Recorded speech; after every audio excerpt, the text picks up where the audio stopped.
चलिए अब बात करते हैं उस खबर की जो आपके लिए जरूरी है।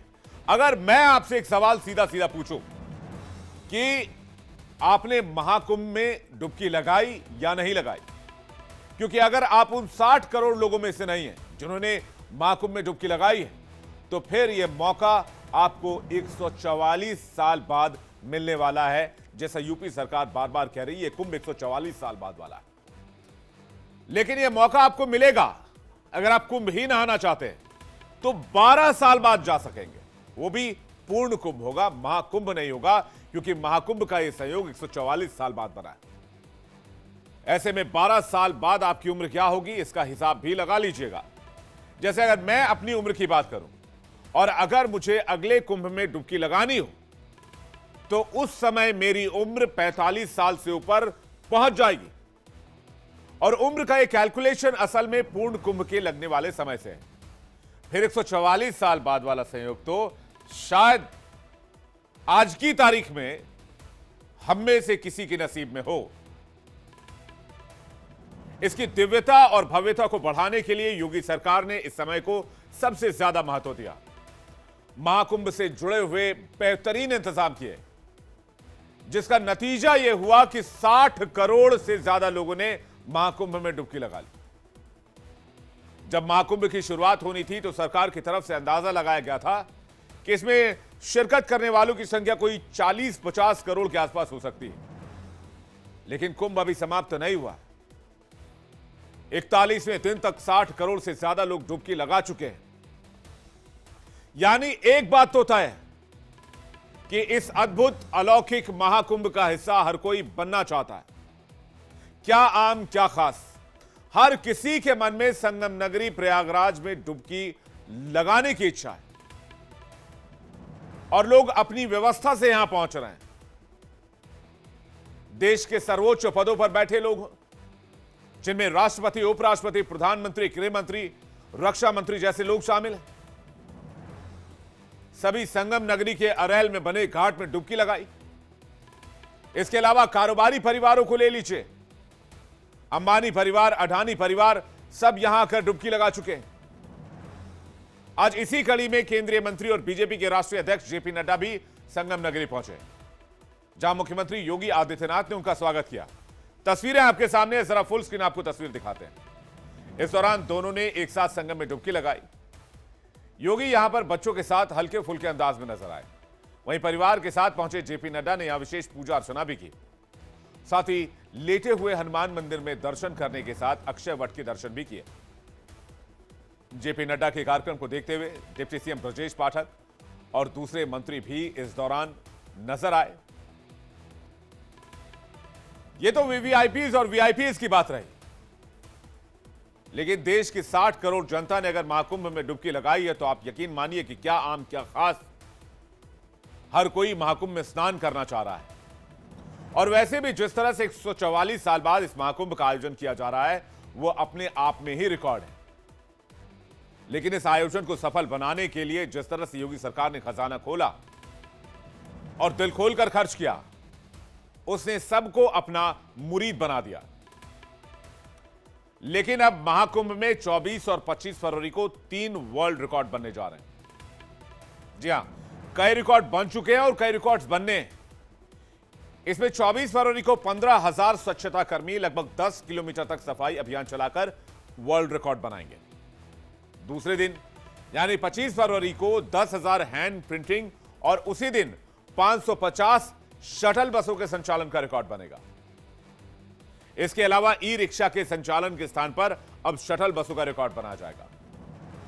ये सभी रिकॉर्ड बनने के लिए 14 से 17 फरवरी तक तिथियां निर्धारित की गई थी, मगर भीड़ के चलते तारीख बढ़ा दी गई।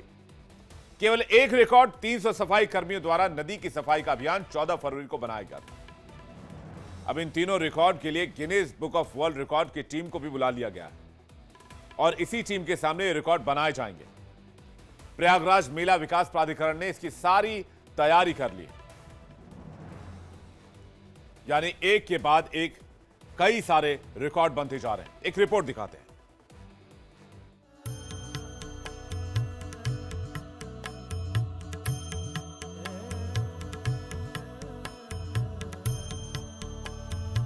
महाकुंभ में श्रद्धा और भक्ति का अभूतपूर्व नजारा देखने को मिल रहा है। महाकुंभ मेले का आज 41वां दिन है। इस बार के महाकुंभ में महिलाओं ने बढ़ चढ़ कर हिस्सा लिया। क्या बुजुर्ग, क्या जवान, हर कोई इस आस्था के महापर्व में डुबकी लगाए।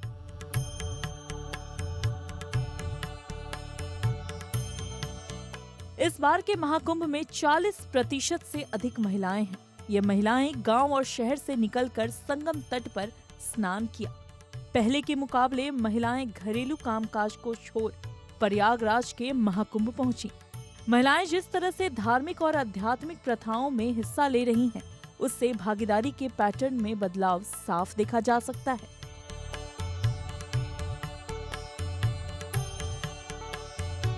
देश विदेश के कई बड़े राजनेता, मंत्री और विशिष्ट लोग त्रिवेणी संगम पर पवित्र स्नान के लिए पहुंचे।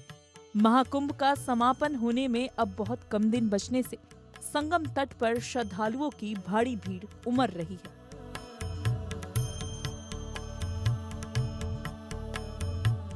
इस बार महाकुंभ में देश भर के प्रमुख नेताओं और संतों की उपस्थिति देखी गई। प्रयागराज में कुंभ को इस बार बेहद भव्य और दिव्य तरीके से आयोजित किया गया है, जिसे लेकर लोगों में खासा क्रेज भी दिखाई दे रहा है। करोड़ों श्रद्धालुओं के बीच देश के कई वीआईपी ने भी कुंभ में स्नान किया।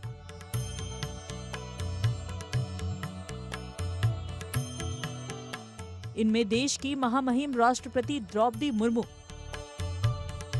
उपराष्ट्रपति जगदीप धनखड़, प्रधानमंत्री नरेंद्र मोदी, गृह मंत्री अमित शाह, रक्षा मंत्री राजनाथ सिंह समेत कई बड़े नेता शामिल रहे। इसके अलावा देश की अलग अलग क्षेत्रों से जुड़ी तमाम दिग्गज हस्तियां भी इस आस्था के महापर्व में पहुंचे।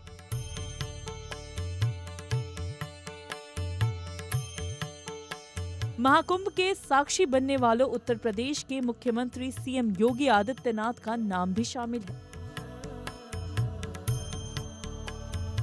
महाकुंभ अब अपने अंतिम चरण में पहुंच चुका है। आगामी 26 फरवरी को महाकुंभ का समापन होगा और इसी दिन महाशिवरात्रि का आखिरी अमृत स्नान भी है। महाशिवरात्रि पर संगम नगरी की पावन भूमि एक और ऐतिहासिक आयोजन का साक्षी बनेगा। Bureau report, India daily.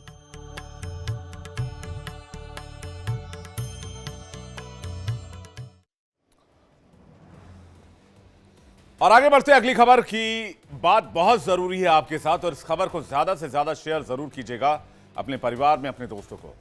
90 के दशक का अजमेर कांड शायद आपको याद होगा, और अगर नहीं याद है तो थोड़ा सा आपको याद दिलाते हैं। दरअसल इस कांड की चर्चा देश में इसलिए होती है क्योंकि 250 लड़कियों के साथ गैंगरेप और ब्लैकमेलिंग जैसी घिनौनी करतूत की गई थी, जिसका आरोप धर्म विशेष के तथाकथित नामचीन लोगों के साथ उस समुदाय के कुल 19 लोगों पर लगा था। इसमें सबसे ज्यादा शिकार प्राइवेट स्कूल की रसूखदार परिवार से जुड़ी लड़कियों को बनाया गया। बहरहाल इस मामले में 9 लोगों को पहले ही सजा सुनाने के बाद पिछले साल 6 और लोगों को सजा सुनाई गई। एक आरोपी सुसाइड कर चुका है। लेकिन आज इस खबर की चर्चा क्यों हो रही है, या बीते कुछ दिनों में इस खबर की चर्चा क्यों हो रही है? क्योंकि सालों बाद एक बार कुछ इसी तर्ज पर फिर से गुनाह का सिलसिला अजमेर और उसके आसपास के इलाकों में सामने आ रहा है, जो यकीनन इसी अजमेर कांड की याद दिलाता है। बेहद ही सुनियोजित ढंग से अजमेर कांड की तर्ज पर लड़कियों को निशाना बनाया जा रहा है, जिसने इस इलाके में न केवल लोगों का गुस्सा बढ़ा दिया है, बल्कि पुलिस की चुनौतियां भी बढ़ा दी हैं। बहरहाल खबर क्या है, जिस वारदात के बारे में हम आपको बताने जा रहे हैं या उसकी डिटेल देने जा रहे हैं, यह राजस्थान के ब्यावर जिले की है।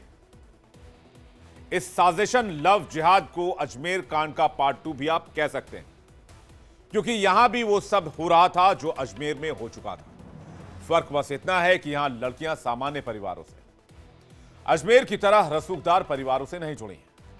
यहां के विजयनगर में धर्म विशेष के युवकों की ओर से स्कूल में पढ़ रही नाबालिग लड़कियों को फंसाकर ब्लैकमेल किया गया, यौन शोषण किया गया और धर्म विशेष में आस्था रखने के लिए धर्मांतरण के लिए मजबूर करने का मामला सामने आया है।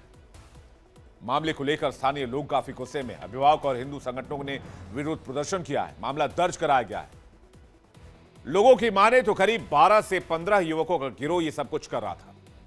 इसके बाद पुलिस ने अभी तक 5 युवकों को अरेस्ट किया है, जबकि 2 नाबालिग आरोपियों को हिरासत में लिया है।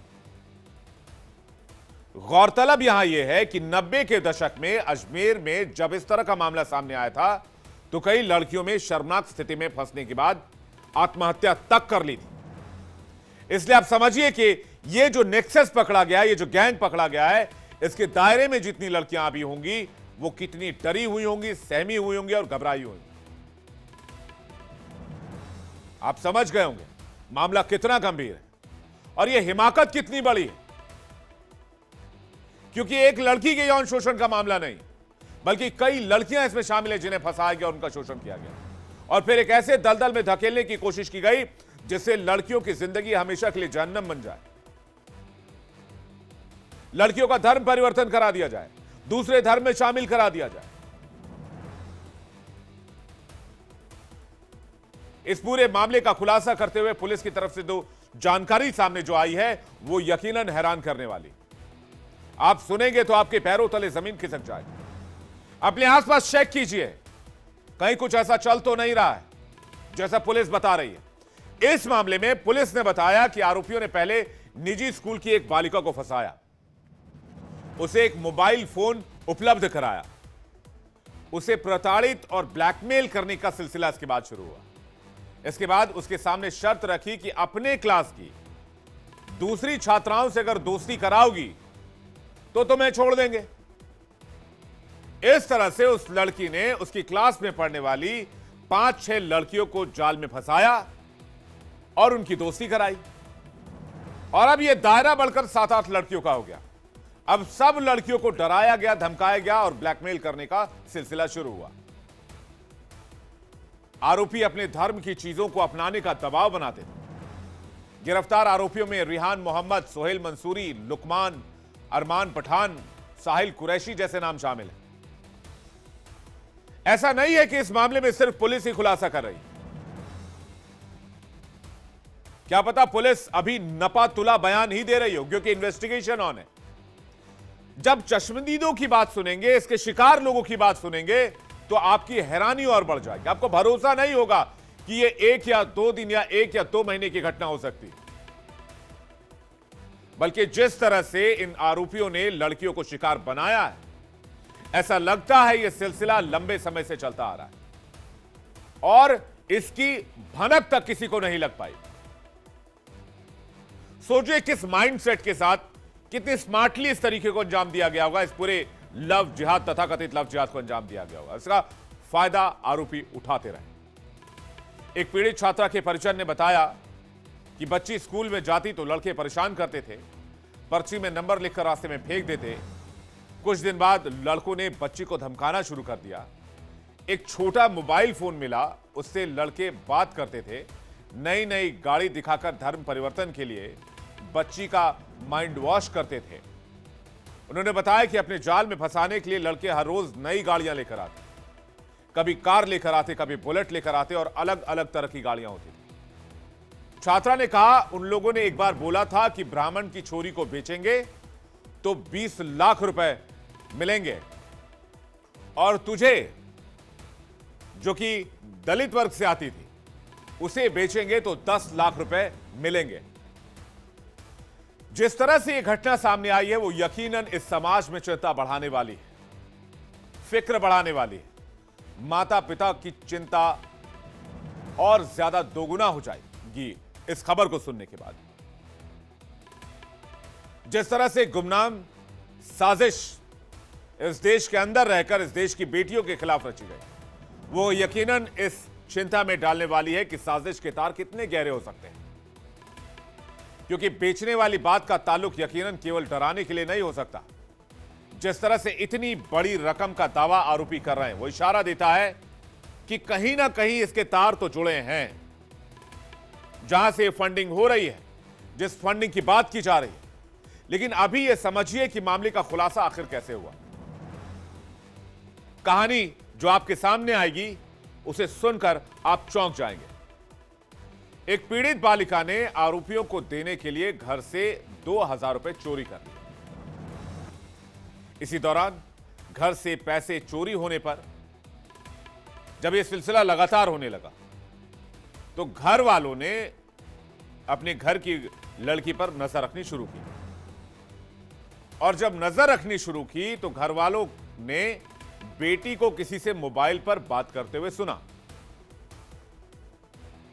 और जब सुना तो बेटी को घर में बिठाया गया, उसे पूछताछ की गई कि आप किससे बात कर रहे हैं, क्या बात कर रहे हैं, और जब पूछताछ की तो पूरे मामले का खुलासा हो गया। अब पीड़ित परिवार ने लव जिहाद के तहत मामला दर्ज कराया। पुलिस ने योजना बनाकर आरोपियों द्वारा जो लड़की को मोबाइल फोन दिया गया उसी से उन्हें जाल में फंसाया, क्योंकि ऐसे ये जाल में नहीं आने वाले थे। पुलिस ने पूरा ट्रैप बनाया जिसमें आकर ये फंसे, और जब मौका मिला तो उन्हें धर दबोच लिया गया। बाद में कार्रवाई कर मामले में कुछ और अन्य अभियुक्तों को शामिल किया गया है, हिरासत में लिया गया है, पूछताछ की जा रही है। पांचों आरोपी दोस्त हैं। इनमें से कुछ एक ही मोहल्ले के रहने वाले हैं। सभी हमाली का काम कोई करता है, कोई वेल्डिंग का काम करता है, कोई पेंट करने का काम करता है, कोई फर्नीचर का काम करता है। एक भी आरोपी स्कूल में नहीं पढ़ता है। इसके बावजूद रोज रोज गाड़ियां बदलना, क्या यह मुमकिन है? मैं आपसे पूछना चाहता हूं। 5 लाख 10 लाख रुपए की लालच देना, क्या यह मुमकिन है? मैं आपसे पूछता हूं। लड़कियों को स्मार्टफोन देना, क्या यह मुमकिन है? मैं आपसे पूछता हूं। क्या इनकी इनकम इतनी हो सकती है? कैसे इन्होंने कई स्कूल गर्ल्स को फंसा लिया? इन्होंने जिन लड़कियों को शिकार बनाया वो भी एक ही मोहल्ले के आसपास की रहने वाली। आरोपियों ने एक के बाद एक कई लड़कियों को शिकार बनाया। गिरोह में शामिल हर आरोपी इन लड़कियों के नंबर एक दूसरे से भी बांटा करते थे। जो भी लड़की आरोपियों का शिकार बनती उसके अश्लील वीडियोस बनाए जाते, फोटोज निकाले जाते, और इसके बाद शुरू होता था ब्लैकमेल का सिलसिला। लड़कियों पर रोजा रखने, कलमा पढ़ने का दबाव भी डाला जाता था। आज की तारीख में अपने आसपास, अपने घर में क्या चीजें चल रही हैं, इस पर नजर रखना, इस पर वॉच रखना बहुत जरूरी है, क्योंकि सोशल मीडिया के टाइम में, स्मार्टफोन के टाइम में हम इतने खो गए हैं कि हम अपने आसपास की एक्टिविटीज को नहीं देख पा रहे हैं। और ऐसे मामले तब खुलते हैं जब परिवार का ध्यान अपने बच्चों की ओर जाता है। और ये जो बात इसलिए मैं आपसे कह रहा हूं क्योंकि जागना बहुत जरूरी है, सोचना बहुत जरूरी है, और अपने समाज में झांकना बहुत जरूरी है। आइए आगे बढ़ते हैं, बात करते हैं शिवराज सिंह चौहान की। शिवराज सिंह चौहान से जुड़ी एक बड़ी दिलचस्प खबर सामने आई। इन दिनों केंद्रीय मंत्री हैं और उन्होंने एयर इंडिया की सर्विसेज पर सवाल उठा दिया है, और इसे बाबत उन्होंने एक ट्वीट किया जिसमें उन्होंने विमान में सीट की खराब स्थिति को लेकर आपत्ति जताई। कहानी क्या हुई? कहानी यह हुई कि उन्हें भोपाल से दिल्ली की यात्रा के लिए एयर इंडिया की फ्लाइट AI 436 में टिकट मिला था, जहां उन्हें सीट आवंटित की गई 8C। लेकिन जब वो अपनी सीट पर पहुंचे तो देखा कि सीट टूटी हुई थी और सीट अंदर धंसी हुई थी। शिवराज सिंह चौहान कहते हैं कि उस सीट पर बैठना तकलीफदेह था। सोशल मीडिया हैंडल X पर इस मामले को लेकर शिवराज सिंह चौहान ने एक पोस्ट शेयर की। इसमें उन्होंने एयर इंडिया को भी टैग किया है। इस पोस्ट में केंद्रीय मंत्री शिवराज सिंह चौहान ने बताया कि आज मुझे भोपाल से दिल्ली आना था। पूसा में किसान मेले का उद्घाटन, कुरुक्षेत्र में प्रकृति खेती मिशन की बैठक और चंडीगढ़ में किसान संगठन के माननीय प्रतिनिधियों से चर्चा करनी थी। मैंने एयर इंडिया की फ्लाइट क्रमांक AI 436 में टिकट करवाया था, लेकिन सीट खस्ता हाल निकली। कुछ लोगों ने मुझे अपनी सीट ऑफर की, लेकिन मैं अपने सहयात्रियों को तकलीफ नहीं पहुंचाना चाहता था, इसलिए मैंने उसी सीट में सफर करने का फैसला किया। ऐसी कोई गलत चीज अगर है, एक रास्ता ये है कि कुछ मत बोलो, लेकिन मुझे लगा कि सवाल मेरा नहीं है। अगर बाकी यात्रियों को भी तकलीफ होती है तो ये चीज मैनेजमेंट को उनके पता चलना चाहिए, ताकि आगे ये स्थिति ना बने। पैसा अगर ले रहे हैं तो हम ठीक से सुविधाएं देने का काम भी करें।